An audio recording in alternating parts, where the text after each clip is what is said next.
Hi guys, and welcome to week 13. This week, I just want to remind you that big ticket number two is due on Saturday, April 23rd by 11:59 p.m. And keep in mind that there are no revisions on the second big ticket. So look at the types of feedback given in big ticket number one. So that you kind of know what types of things that I pointed out in your first big ticket. That way on the second one, you're able to correct those mistakes before they happen. Now, if you send it to me more than 48 hours before the due date, then I'm happy to give you some feedback on it. Now, if you send it to me within 48 hours of the due date, I will not be able to get back to you in time to review everything. So you have until basically Thursday by 11:59 p.m. to send me any requests to review your draft. This week, we're going to be looking more at rational functions and formalizing some of those ideas, and the discussion board is going to be on a real-world example that kind of motivates why rational functions are important and how they're used. So in the topics are module 13, the week 13 module. So you can see there's the introduction to rational functions. The videos are kind of talking about asymptotes and different features of rational functions. And then the content documents are straight out of the ebook, my ebook that is. That's this one, this link here. And so there's nothing out of OpenStax this week. Week 13 homework, and then there's just a link here for big ticket number 2. That's the same link as you find down in week 11, but I just thought I'd replicate it and put it there. So let's go ahead and do a quick wrap-up of the discussion board. And so this dealt with a pool that was draining, and here is the function that we were given as the model. W of t equals 12,000 minus 110 square root t. As always, we should always kind of think about what we're actually measuring as the inputs and outputs in the problem. And so in this case, because this is kind of a more uncommon example, we are measuring t, which t is a measurement of the, I'm not sure why I'm not able to write here. Let's see. Okay, so let's try this again. So t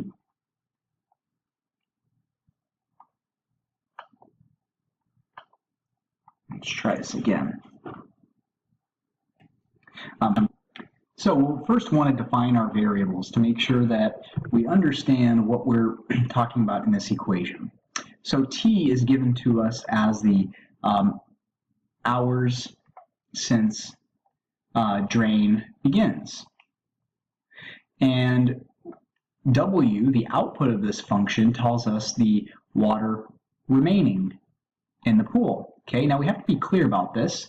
This is in gallons. It's not the amount of water that's left the pool, it's the amount of water still inside the pool. So you have your pool here, and you start off, and then of course you have this drain that's letting the water out. And over time, well, we should expect that the water level decreases slowly until the pool drains out. So it's not the amount of gallons that have left the pool, it's how many are still inside of it. So the function that we're given that models the relationship between water and hours is W, or W of t, is 12,000 minus 110 times the square root of t. So if you're not familiar with rational functions, obviously the first thing to do is to try to get a sense of what's going on. So at time 0, we could basically get the vertical intercept. And so off to the side, I'll also draw a graph. My input is t, my output is w, and so when t equals 0, w is going to be, well, let's see, w of 0 equals 12,000 minus 110 times the square root of 0. Now, this asks what number times itself gives me 0, and the only number that does that is 0, so I have 12,000 minus 110 times 0. 110 times 0 is 0, and so we're left with 12,000 gallons.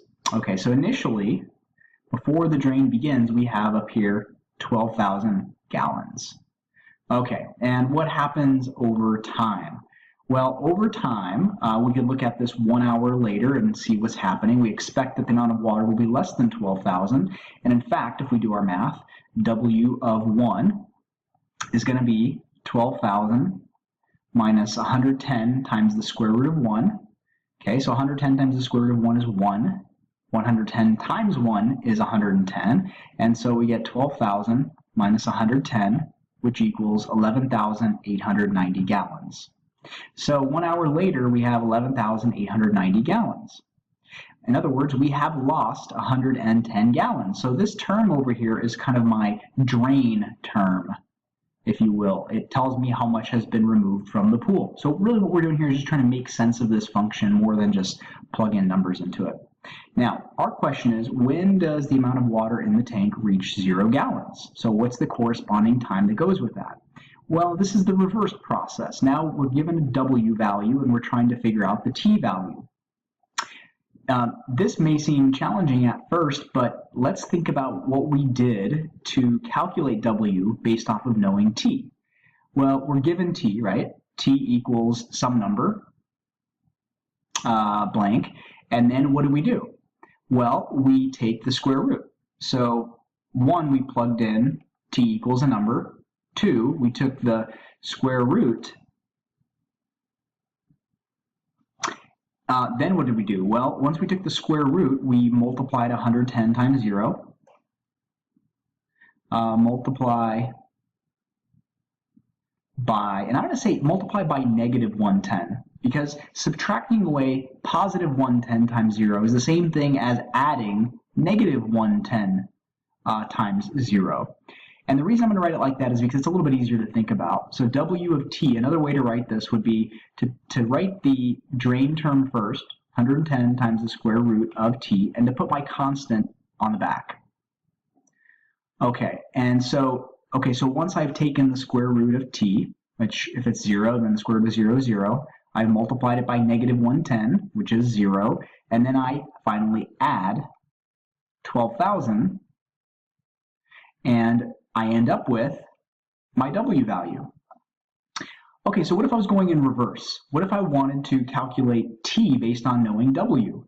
Well, the first thing I would do is the last thing that I did in this step process here. In other words, if I'm starting with W, then I have to end back up here at T. And this gives me the steps, or I have to reverse all of these steps to work backwards. So if I'm going to plug in 0 for W, then I have to solve the following equation for T. Okay, well, if I'm kind of stuck in terms of knowing what to do first, this says that my first step, okay, well, I'm going to plug in W equals 0. Secondly, I'm going to do the opposite of the next to last step, which, again, because I'm working backwards, so I'm going to subtract 12,000. Well, what do you mean subtract 12,000? Well, I mean subtract it from W. Okay, well, W is 0. So in other words, this tells us that if I'm going to subtract 12,000, I'm really subtracting it from both sides, right? Because I can't just subtract a value from one side. I end up with a 0 difference there, so effectively I've gotten rid of it, if you like to think about it that way. And I have negative 12,000 equals negative 110 divided by the square root of T. Okay, so my next to last step, my third step, was to multiply by negative 110. Well, now I'm working backwards, so I'm going to do the opposite. I'm going to divide by negative 110. Okay, and that's still in reference to the value that I plugged in 0 for. So that means whatever I have over here, I'm going to divide it by negative 110. Well, I'm really dividing both sides by it. Otherwise, I change the balance on either side of the equation. As long as I do the same thing to both sides, I'll maintain the balance. Well, 12,000 divided by negative 110 is about, let's see, I think I calculated 109. So we'll just say it's 109. Now negative divided by negative, and so we have positive 109 equals the square root of T. Okay, so we're almost there. Now I know that the square root of the time is 109. Well, if some number times itself gives me 109, then the square root of T, is the square of 109, because a number times itself gives me 109, then the square root, then the square of that number gives me what I need to multiply by itself to give me 109. So I am going to square both sides of this equation. And how do I know I'm going to square both sides? Well, I'm following my mathematical procedure in reverse. So in other words, instead of taking the square root, I'm going to do the square. That's the exact opposite of square rooting something. Okay, and what am I going to square? Well, I'm still talking about what I plugged in up here, so I'm still referencing this value here. So I've done all of these things to it, and now I need to square it. Okay, so 109 squared, well, I can't just square one side, otherwise I change the balance, I have to square the other. And if I take the square root of a number and then I square it, I get the original number back. For example, if I take the square root of 9 and then I square it, well, the square root of 9 is 3, and 3 squared is 9. So you can see that they cancel each other out. That, in other words, I just end up with the number under the radical. Okay, well, square root of t squared is just going to be t. And then 109 squared, well, I think I calculated over here as about 10.4. So approximately 10.4. Now I'm done. I know what t is. That's my whole goal in this process. And I know t is 10.4 hours. So it's going to take about 10.4 hours for this pool to drain completely, which is not terribly uncommon in terms of that, in terms of a pool.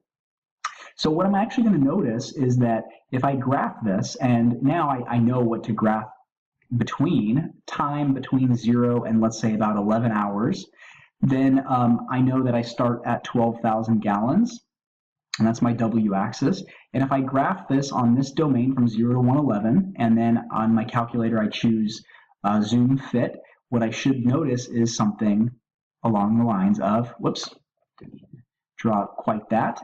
What I should get is something that looks a bit like this. Okay, so at about 10.4 hours, I should notice that my curve crosses the horizontal axis, that's the point at which W has effectively reached 0 gallons. And so when we study this, and even if we were to fill out more of this table, we kind of notice that the amount for every 1 hour, initially there's a huge drop in the amount of gallons, but over here, if I increase time by 1 hour, I notice that the drop is much less substantial. It's this amount here between these two lines, whereas the amount of water drop initially was there. And we should expect this because from a physics standpoint, you do have gravitational force acting on the body, and the more of it there is, the more that water wants to exit the pool. And then there's more, essentially, weight, if you will, on the surface of that pool. So from a physics standpoint, we can kind of justify that. You can try this experiment. You can fill up some sort of a gallon container or something like a milk jug and fill it all the way up and then poke a hole in it and notice what happens. And you maybe even observed this before, that the leak is initially really large, and as that container, I can't draw very well, but there's my milk container, and I poke a hole through here.